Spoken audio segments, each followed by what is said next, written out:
يا مساء الهنا عليكم. 3 أنواع من الرجال حاولي تماما تتجنبيهم أثناء الارتباط. أول نوع هو النوع المتردد الذي لا يملك القرار. تخيلي كده انت قاعدة مع قبطان سفينة مش عارف يمشي في أنهي اتجاه، لا يمين ولا شمال، فبالتالي هيحصل ايه؟ انه يا اما هتوه في عرض البحر يا اما هيوقع السفينة باللي فيها. فالرجل اللي من النوع ده دايما بيبقى عنده تردد شديد في اتخاذ القرارات، واحيانا بيبقى مطلوب منه ان هو ياخد قرار في وقت معين وفي موقف معين، هتلاقيه ما بيعرفش وتلاقيه لايص مش عارف يعمل حاجة زي كده. واكيد ممكن يرمي عليك الدفة ان انت تاخدي قرار او يطلب من ناس تانيين ياخدوا قرارات بالنيابة عنه. طبعا حاجة زي كده دي كارثة في اي علاقة، لانه المفروض ان الراجل لما يتحط قدام قرار وقرار يكون مصيري هو لازم يتحرك وياخد القرار ده. فطبعا ابعدي عن الانواع اللي من الرجال اللي بالشكل ده.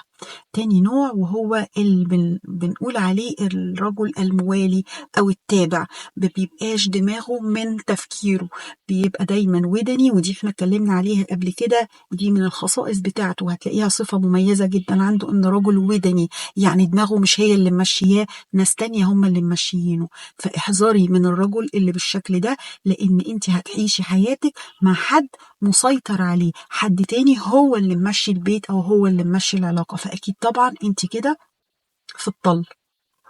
تالت نوع وده مهم وخطير وبيبان كمان من الأول تماما أثناء التعارف، وهو الرجل متعدد العلاقات.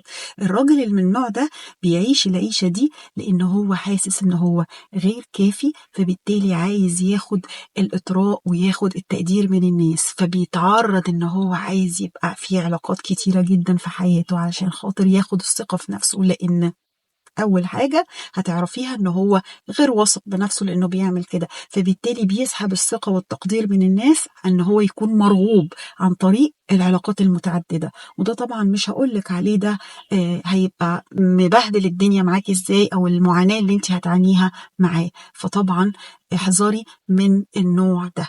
دول 3 أهم أنواع من الرجال، دايما حاولي ان انت تاخدي بالك منهم وتتجنبيهم في علاقاتك مع الجنس الآخر وارتباطك بيهم. لحظة حلوة.